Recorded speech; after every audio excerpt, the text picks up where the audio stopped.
I met it. She introduced me to everybody, and I was starting to get her rhythm. And David Lynch, who directed it, said to me, "You tell me when you got the accent, and then we're going to send her away. She's got a life. She needs to go." And I said, "Okay, I think I got it." She wasn't to the outskirts of town, and I said, "Wait, stop her. I can't do it. Get her back." Sissy Spacek had it all: an Oscar, hit movies, and Hollywood at her feet. Then suddenly, she vanished to a farm in Virginia. For years, people wondered why. Now, at 75, she's finally telling the real story. A violent assault she kept quiet, a devastating family loss that changed her forever, and the dark truth about what really happened at the actor's studio. The shocking part is that's not even half of what she's been hiding. Sissy Spacek was born Mary Elizabeth Spacek on December 25, 1949, in Quitman, Texas. Her father, Edwin, was a Czech-German agricultural agent. Her mother, Virginia, had Irish-English roots. Their family had been in Texas for generations. Her grandfather had even served as the mayor of Granger, a small town with a strong Czech immigrant community. But Sissy's closest link to the entertainment world was her cousin Rip Torn, an actor who would later play a major role in her journey. Quitman was a tiny town with fewer than 2,000 residents, about 90 miles east of Dallas.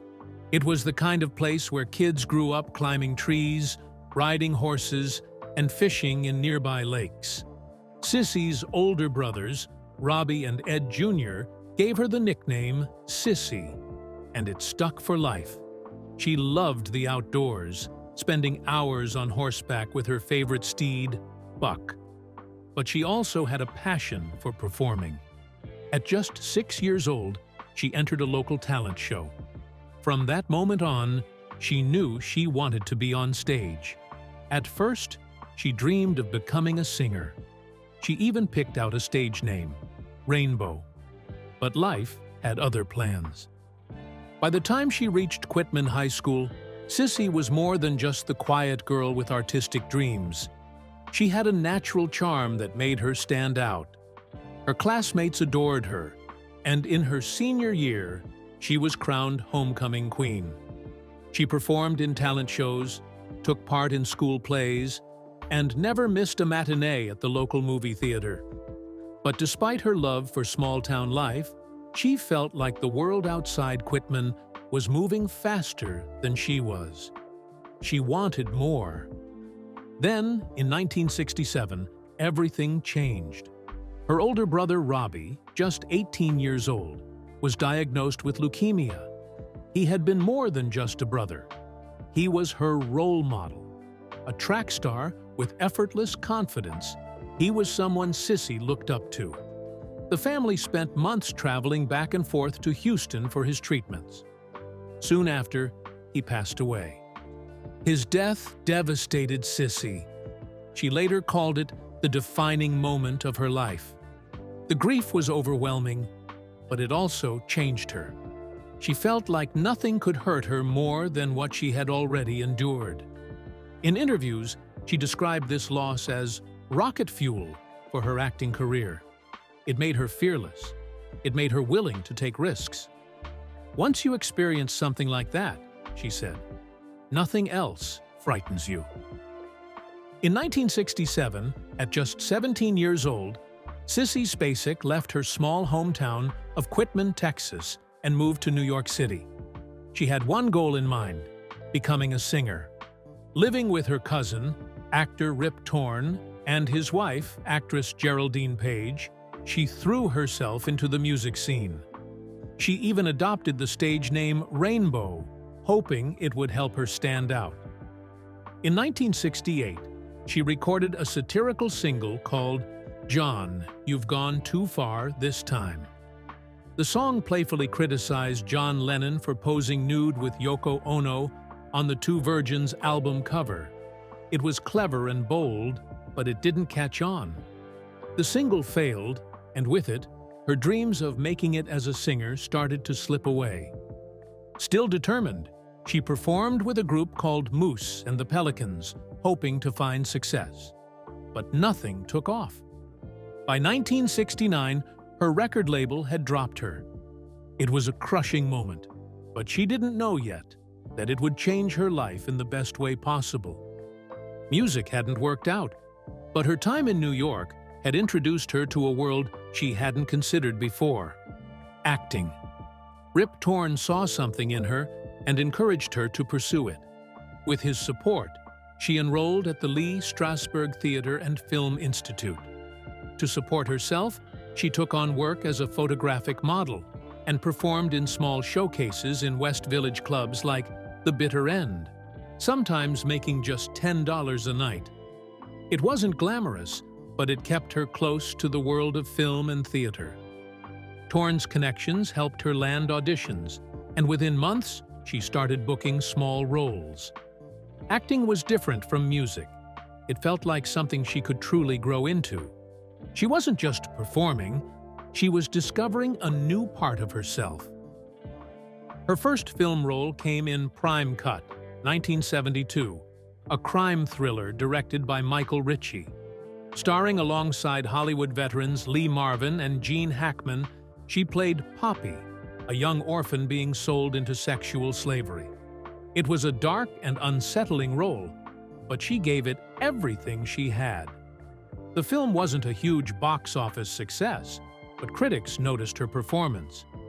There was something raw about her acting, something real that made her stand out. Then came Badlands, 1973, the film that changed everything. Terrence Malick, making his directorial debut, cast her as Holly Sargis, a 15-year-old girl who runs away with her boyfriend, Kit, played by Martin Sheen. The film was based on the real-life 1958 Starkweather Fugate murder spree, and Spacek's performance captured a haunting mix of innocence and detachment. Her soft, almost dreamlike narration added an eerie layer to the story. During filming, something unexpected happened. She met Jack Fisk, the film's art director. They clicked right away, but their relationship really took a turn during a dramatic date. While out on a boat, they got caught in a flash flood, and the boat sank. It should have been a disaster, but instead, it brought them closer. By 1974, they were married. It was the start of a lifelong partnership, both in marriage and in film. Badlands was a critical hit. It introduced audiences to Malick's unique storytelling and solidified Spacek as one of the most promising new actresses in Hollywood. Sissy Spacek's role in Carri, 1976, changed her career forever. She played Carri White, a shy and bullied girl with terrifying telekinetic powers. The performance earned her an Academy Award nomination for Best Actress, but getting the role wasn't easy. Brian De Palma, the film's director, had other actresses in mind at first. Melanie Griffith and Betsy Slade were among his top choices, but Spacek was determined to prove she was the right one. Her husband, Jack Fisk, who worked as the film's art director, encouraged her to audition in a way no one would forget. She showed up in an old sailor dress from her childhood, her hair slicked with Vaseline, her face unwashed. She looked exactly like the lonely, neglected character De Palma had envisioned. That commitment won her the role. At the time, Spacek was 25, much older than the high school student she was playing. But she had a way of capturing Carri's vulnerability that made her performance completely believable. She didn't just act like an outsider, she became one. Even off camera, she stayed in character. She avoided socializing with the cast and spent most of her time alone. Inside her trailer, she surrounded herself with religious imagery, including illustrations from Gustave Doré's Bible, to get into Carri's mindset. She also researched real stories of people being stoned for heresy to understand the kind of fear and shame her character felt. Her dedication went even further during the film's most famous moment, the prom scene. This sequence, where Carri is drenched in pig's blood before unleashing chaos, took 2 weeks to film. Though some shots required up to 35 takes, the actual blood dumping only needed 1 or 2. Spacek wanted everything to feel real, so she made a shocking decision. For 3 days, she slept in her costume, still covered in the sticky mixture of Caro syrup and red food dye.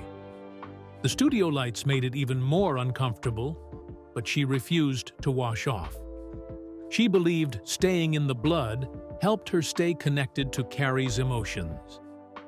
That prom scene became one of the most unforgettable moments in horror history. After the blood falls, Carri snaps. Her telekinetic powers take over, trapping everyone inside as the school burns.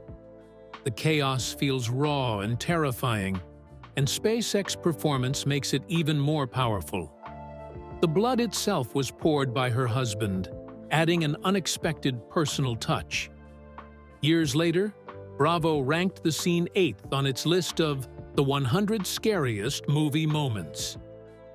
Another surprising detail about Spacek's preparation was her decision to use Vaseline in her hair throughout filming. She wanted to look as unkempt as possible. She even avoided brushing her teeth or washing her face before auditions. These small choices made a huge impact, helping her transform into a girl who had spent her life neglected and unloved. De Palma had no doubts after that. Spacek was Carri White. The film's success was massive. Released in 1976, it earned $33.8 million against a small $1.8 million budget. Critics praised it, and even Stephen King, who wrote the original novel in 1974, admitted he liked the movie better than his book. Sissy Spacek's journey to her Academy Award for Coal Miner's Daughter in 1980 wasn't just about playing a role. It was about completely becoming Loretta Lynn. Her performance as the country music legend is still considered one of the greatest in Hollywood history. But what makes it even more remarkable is how it all came together. At first, Spacek wasn't sure she could do it. She doubted she could capture Lynn's life and voice in a way that felt real. Then, something unexpected happened. Loretta Lynn herself went on The Tonight Show starring Johnny Carson and announced to the world that she wanted Sissy Spacek to play her. This wasn't planned. Spacek hadn't even agreed to the film yet, but Lynn's confidence changed everything. If the woman she was supposed to portray believed in her, how could she say no? Once she took the role, she didn't just act, she transformed. Lynn personally taught her how to perfect the Appalachian accent, how to carry herself, even how to sing like her. Instead of lip-syncing, Spacek performed every song in the movie herself, including Coal Miner's Daughter. It was a bold choice, but Lynn insisted it was the only way to make the film truly authentic. That decision paid off. Spacek didn't just win an Oscar for Best Actress. She also earned a Grammy nomination for Best Female Country Vocal Performance, something almost unheard of for an actress. The film was a massive success, earning 7 Academy Award nominations and becoming one of the most beloved musical biopics ever made. But beyond the awards, something even more lasting came out of it. Spacek and Lynn became lifelong friends, staying close until Lynn's passing in 2022. Spacek would later say that meeting Lynn felt like finding a long-lost friend, a bond that made her performance even more meaningful. After Coal Miner's Daughter, Spacek kept proving how versatile she was. In Missing, 1982, she played Beth Horman, a woman desperately searching for her husband who vanished during Chile's military coup in 1973. The political thriller, based on a true story, was intense and deeply emotional. Starring alongside Jack Lemmon, Spacek captured the pain and frustration of someone battling a corrupt system while refusing to lose hope. Her performance earned her another Oscar nomination for Best Actress. Then came The River in 1984. This time, she played May Garvey, a farmer struggling to save her land during an economic crisis. Opposite Mel Gibson, Spacek brought raw emotion to the role of a mother doing everything she could to keep her family together. The film highlighted the struggles of American farmers in the 1980s and earned her yet another Oscar nomination. 2 years later, she took on something completely different. Crimes of the Heart, 1986, was a dark comedy drama about 3 eccentric sisters dealing with their troubled pasts. After Coal Miner's Daughter, Spacek kept proving how versatile she was. In Missing, 1982, she played Beth Horman, a woman desperately searching for her husband who vanished during Chile's military coup in 1973. The political thriller, based on a true story, was intense and deeply emotional. Throughout her career, Spacek worked with some of the most visionary directors in Hollywood. In 1977, she starred in Robert Altman's 3 Women, playing Pinky Rose, a naive young woman who becomes disturbingly intertwined with her roommate's life. The film, inspired by one of Altman's dreams, was largely improvised. Spacek's performance was haunting, showing a transformation that kept audiences captivated.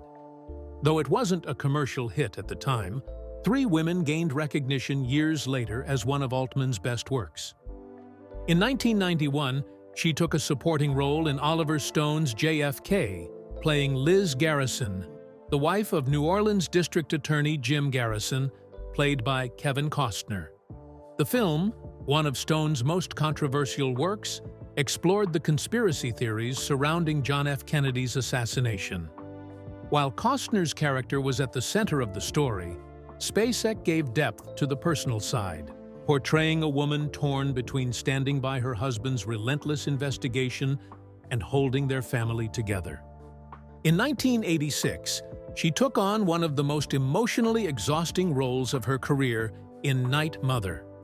The film was an adaptation of Marcia Norman's Pulitzer Prize-winning play and told the story of Jessie Cates, a woman who calmly tells her mother she plans to end her life that very night. There were no big action scenes or dramatic plot twists. The entire film took place inside a single house, unfolding in real time as Jessie and her mother talked through the painful reality of Jessie's decision. Jessie had struggled for years with epilepsy, a failed marriage, and a son who had drifted away from her. In her mind, this was the only choice she had left. Playing Jessie was unlike anything Spacek had done before. There were no outbursts of emotion, no big speeches. Jessie's pain was quiet, almost ordinary, which made it feel even more real.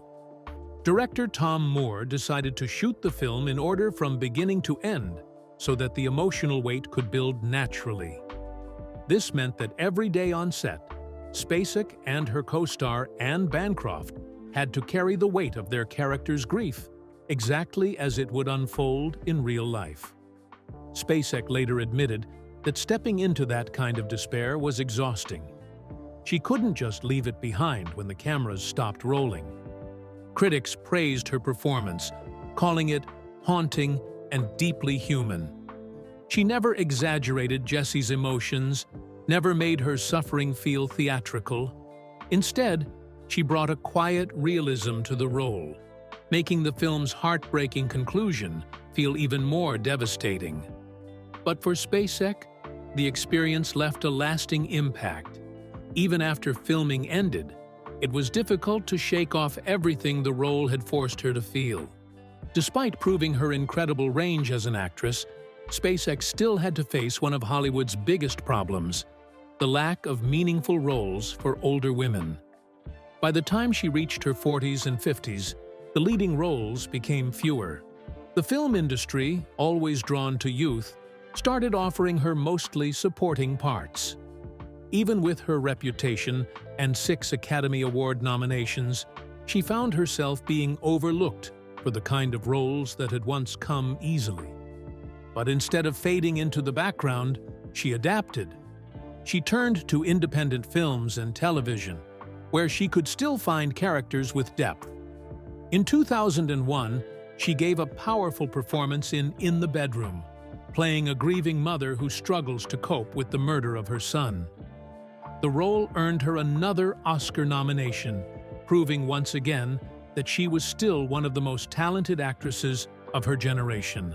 In later years, she appeared in TV series like Bloodline, 2015 to 2017, and Castle Rock, 2018, taking on complex roles that showcased her ability to bring quiet intensity to any character. She also continued working in films that gave her creative freedom. In 2018, she starred alongside Robert Redford in The Old Man and the Gun, reminding audiences why she had been such a captivating presence on screen for decades. By shifting her focus to independent projects and television, she not only extended her career but also helped challenge Hollywood's outdated idea that actresses over 40 were no longer leading lady material. For someone who had shaped some of the most iconic performances in film history, Spacek always remained surprisingly humble. Despite winning an Oscar for Coal Miner's Daughter, 1980, and earning a total of 6 nominations, she often dismissed her own abilities. In interviews, she called herself a one-trick pony and downplayed her success, saying that she had never been formally trained. She had spent only a few months at Lee Strasberg's Theatre and Film Institute before diving into acting, and she never felt like she truly mastered traditional acting techniques. Sissy Spacek has never been the kind of actress who simply takes on roles. She chooses projects that mean something, stories that challenge ideas, or leave a lasting impact. One of the most powerful examples of this was If These Walls Could Talk in 1996. The HBO film tackled abortion through 3 different stories set in 1952, 1974, and 1996. Each segment showed how attitudes toward reproductive rights changed over time and how difficult those choices could be for women. Spacek played Barbara Barrows in the 1974 segment, a mother of 4 who unexpectedly finds herself pregnant while trying to continue her education. Her character's struggle wasn't just about the decision itself, but about everything that came with it: family expectations, personal dreams, and the pressures society placed on women. It was a deeply emotional role, and for Spacek, it was more than just another film. She later said the story resonated with her as a young woman who had also thought about these issues. The impact was undeniable. The film became HBO's highest-rated movie at the time and earned 4 Primetime Emmy nominations along with 3 Golden Globe nominations. It wasn't just a critical success. It sparked discussions, bringing the realities of reproductive rights into mainstream conversation. Even today, as debates on the subject continue, the film remains relevant. Spacek used her platform to shine a light on a topic that was often avoided, proving that storytelling could be a powerful force for change. But Spacek's influence goes beyond advocacy. She has inspired generations of actors, not just with her performances, but with the way she approaches her craft. In her memoir, My Extraordinary Ordinary Life, she talks about the importance of trusting yourself and not trying to fit into Hollywood's expectations. It's advice she has followed throughout her career. Instead of chasing trends, she focused on roles that felt real. Her breakthrough performance as Carri White in Carri, 1976, was unforgettable. Vulnerable yet terrifying, she brought a rawness to the character that made the film a horror classic. 4 years later, she took on a completely different challenge, portraying country music legend Loretta Lynn in Coal Miner's Daughter, 1980. She not only acted in the film, but performed all the songs herself, earning an Academy Award for Best Actress. These weren't just great roles. They showed her dedication to authenticity, something younger actors continue to admire. Even after decades in the industry, Spacek found ways to reinvent herself. In Bloodline, 2015 to 2017, she played Sally Rayburn, the matriarch of a family with dark secrets. The Netflix series gave her the chance to explore complex themes like loyalty and guilt, and her performance was widely praised. Then, in 2022, she starred in Night Sky, a sci-fi drama about an elderly couple who discover a mysterious chamber beneath their home. The show was canceled after one season, but critics praised her emotional depth in the role. These projects proved that no matter the genre, she could bring something special to the screen. Through all of this, Spacek has never fully embraced the Hollywood lifestyle. Sissy Spacek and Jack Fisk's love story began in 1973 on the set of Badlands. She was the lead actress. He was the production designer. They spent long hours together, their connection growing stronger with each passing day. A year later, on April the 12th, 1974, they got married in a quiet ceremony in Santa Monica, California. No Hollywood glamour. No crowd of guests. They wore jeans, and their only witness was Fisk's dog, 5. It was simple and unassuming, just like their love. At the time, they weren't even sure their marriage would last. They opened a bank account with $30, the exact cost of a divorce. But instead of drifting apart, they built a partnership that has lasted for more than 50 years. Spacek once said the only thing that could ever separate them was death. Their love was deeply tied to their work. Fisk wasn't just her husband. He was also a creative force behind many of her films. He crafted the visual worlds of Carri, 1976, Raggedy Man, 1981, and Violets Are Blue, 1986. They worked together so often that people wondered if it would strain their marriage. But on set, they weren't husband and wife. They were colleagues, completely focused on the work in front of them. That balance kept them strong. Their artistic influence extended beyond their careers. Their 2 daughters, Schuyler and Madison, followed their creative paths too. Schuyler, born in 1982, became an actress and musician. Madison, born in 1988, became an artist. Spacek credited Fisk for teaching her the true dedication it takes to live an artist's life. In the early 1980s, at the peak of her career, Spacek made a decision that stunned many in Hollywood. She and Fisk left Los Angeles and moved to a 210-acre horse farm near Charlottesville, Virginia. It was a bold move for an Oscar-winning actress, but for Spacek, it was exactly what she wanted.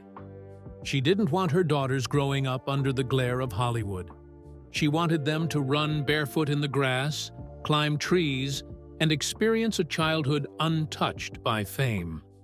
The farm became more than just a home. It was a place where they could live simply and authentically. The land itself carried history. Rolling pastures, wooded trails, a Civil War campsite once used by Robert E. Lee's soldiers. For Spacek, the sound of nature was more comforting than any applause. Life on the farm gave her something few Hollywood stars had: normalcy. She woke up early, ran 4 miles through the countryside, and enjoyed coffee with Fisk on their porch. She turned down major roles, including Terms of Endearment, to stay home with her children. The industry kept calling, but she never let it pull her away from what mattered most. She built friendships with local farmers. She raised horses and tended gardens. And through it all, she remained one of the most respected actresses of her generation.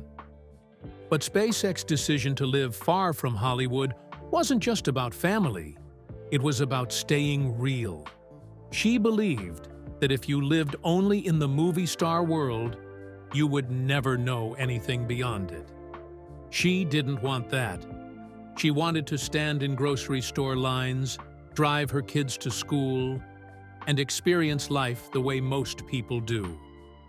That choice shaped her as an actress. It made her performances richer, more grounded, more human. When she played Loretta Lynn in Coal Miner's Daughter, 1980, a role that won her an Academy Award, it was her own connection to an ordinary life that made the performance unforgettable. Even from a distance, Hollywood never forgot her. The scripts kept coming. The roles kept finding her. She proved that success didn't require living under the constant pressure of the industry. She built a life on her own terms, balancing art, love, and family in a way few actors ever have. Decades later, she still calls that Virginia farm home. It is her sanctuary, a place where she remains deeply rooted, like an old oak tree standing strong through every passing season.